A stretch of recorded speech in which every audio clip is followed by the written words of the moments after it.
Do you have a dream that feels just slightly out of reach? Like you've got this thing that you really want to do, and maybe you haven't even told anyone, but it just feels a little impossible. Well, we're going to talk about how do you set big goals today and how to actually reach them. And I think, first of all, we should talk about what are big goals. And big goals are things that stretch you.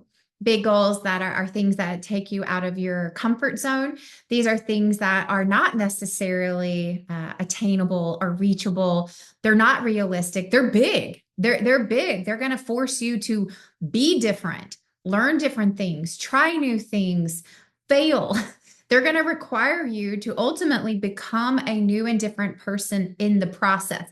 That's very different than a typical SMART goal or some everyday goal. These are big goals, and they are goals that change you in the process of trying to reach them. You don't even have to reach them. It's the process that happens in you trying to reach them. Now, why? I think this is a huge part of this. Is like, why should you set big goals? One, because it forces you to become a new and better version of yourself. It forces you to grow, and growth is good. Being challenged is good. Hard work is good. It produces discipline and resilience and work ethic that cannot be learned any other way or in any other place. But there has to be a why behind this that's internal, that's intrinsic. It cannot be extrinsic or external. It cannot just be about, oh, I want to make more money or I want to beat this other person. There has to be a profound why behind this, that even if you have setbacks, even if you experience moments of failure, even if you have moments of doubt, that you proceed because it's significant enough to keep trying in the midst of it not working, right? That is really important. The why has to be bigger than the why not, right? And when you're setting big goals, these are dreams, these are life goals.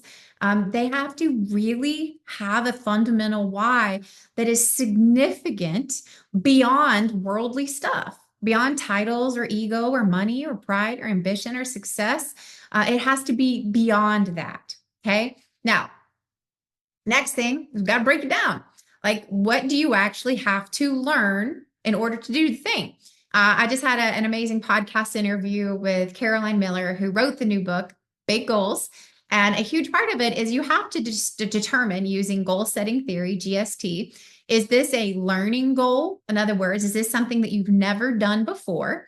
Or is it a performance goal, which is you've done this before, but the goal is to do more of it or do it better, right? So first and foremost, you have to determine in this big goal, what am I going to have to learn? Because in order to do it better, you first have to learn it, right? In order to have performance goals, you have to have done it before. So if it's a big goal, then ask yourself, is this truly a learning goal or is it a performance goal? And if it's brand new and you've never done it before, it's a learning goal. So what do you need to learn? Who do you need to learn from? How quickly can you learn it? What resources do you need to learn it? Do you have the money to invest into learning this? These are all things that are a part of reaching really big goals. And the first thing you have to ask is it a learning goal or is it a performance goal? And if it's a learning goal, then we need to give ourselves grace in the process, i.e., patience, right? Because there are things that you have to learn before you can get results. Okay. And so that's kind of getting into the specifics. Is it a learning goal or is it a performance goal? Right. Then we got to have our group, our positivity group, our accountability group, our mentorship group, our coaching group, whatever we want to call it. But we have to have our group, i.e., our people. We have to have systems and groups of accountability, but not just accountability, but also of support. Right. I think one of the most important things that I actually talked about with Caroline Miller on this podcast is how important it is for us to be around people who believe that we can do it, but also who believe in doing big things in general. Right. It's you have to discern and decide who gets to come along on this big goal journey with you and who doesn't. And the people who get to come along with you are the people who believe in you, the people that believe that what you're doing is significant and important, and they want to see you succeed, not superficially, but genuinely. And also because they are genuinely positive people who also believe in doing big things. They believe in hard work. They believe in perseverance. They believe in doing significant things that matter. You have to surround yourself with people like that so that you have encouragement in the down moments, so that you have support when you need it. And that could include mentor groups, coaching programs, masterminds. These could also be friends and family, but you really have to discern. It's like, hey, I know I'm going to need positive influences in my life. I know I'm going to need people who believe in me, believe in what I'm doing, and also who just believe bigger in general. So, right. So that's your group, right? Systems and people of accountability, but not just accountability, but support, right? But this also includes a peer group of learning from people who've done what you've done in a way that you can also do it, right? So that's looking for mentors, coaches, role models who have achieved what you want to achieve in a way that you can do it, right? So I think about myself all the time when I'm looking for a different coach or a mastermind to join. And it's like, it's one thing to go, I know they've done it, but I also have to discern, did they do it in a way that I think would work for me? Right? Like, do they do it in a way that I'm like, I could follow in those footsteps? Like, hey, there's a system there that I could execute. The way that they've done it, I could learn that. I know about myself, like I personally don't learn well in course format, right? So buying courses isn't going to work for me. I am a tactical, hands-on, in their environment learner. I need to do it with someone, and I need to do hands-on learning, like on-the-job training is how I learn. And so I've got to discern what is the way that I can do it, and can I afford it, right? Or if I'm going to have to slow it down and pace it out. But this is giving myself grace to do something that is big that I haven't ever done before. But also the time to do it with people who believe in me, who will support me, but then also discerning who I need to learn from. And it's not anyone. It's a specific type of person, so that I can follow in those footsteps and learn in a way that I can digest and do it in my unique way, right? So those are all systems of accountability and your people group, right? Next is we're going to have to build some resilience to do big things. And that includes discipline. That includes perseverance. That includes some grit, right? We're going to have to mentally note in advance, if we're going to do something big, what could go wrong and what am I going to do when, probably not if, but when bad thing happens. Prepare in advance for setbacks. Don't get caught off guard. Fully expect them so that when they come, they don't shut you down. They may be naysayers. What are you going to do if they come your way? There may be setbacks. It may go slower than you want. So what are you going to do if that happens? Things may break. Things may fail. Things may not launch well. It may not go the way you want. What are you going to do if that happens? Know in advance so that when it comes, you have a plan in place to keep moving forward. Because if you don't, these are the things that knock us off the horse. These are the things that throw us off the rails. And if we're not prepared, we lose so much time that we give up. We give up hope. We give up that this even is something we wanted to do. And so we stop. And the only failing that happens is when we quit. Not quit the things that we decide are no longer good for us, but we quit the things because they got too hard for us. There's a difference between quitting because it's no longer good for me and quitting because it just got too hard for me. Don't quit because it gets hard. That's where character is built.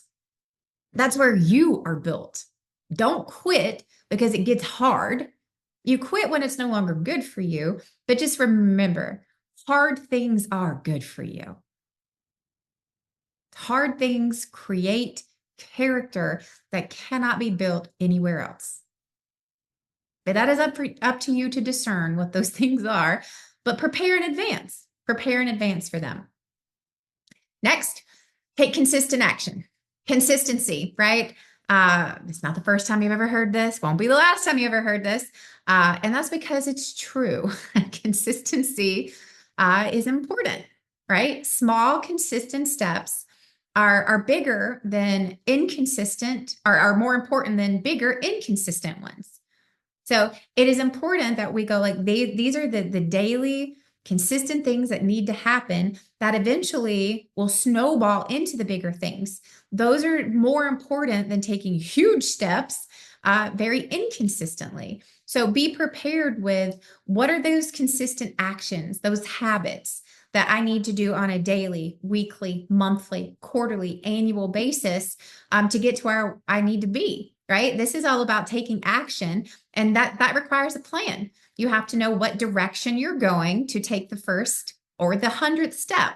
So know your direction and have it well mapped out so that you can benchmark. Is this a daily, a weekly, a monthly, quarterly thing? And also, where do I need to be at these different benchmarks? Where do I need to be 90 days in the journey, 6 months in the journey, 12 months in the journey? If we're going to set out to do big things, we need a big detailed plan, right? And that is about how do you set out those daily, consistent things that you're going to do? And again, they're not all daily, some are daily, but what are the things that need to happen to create consistency to hitting this big goal?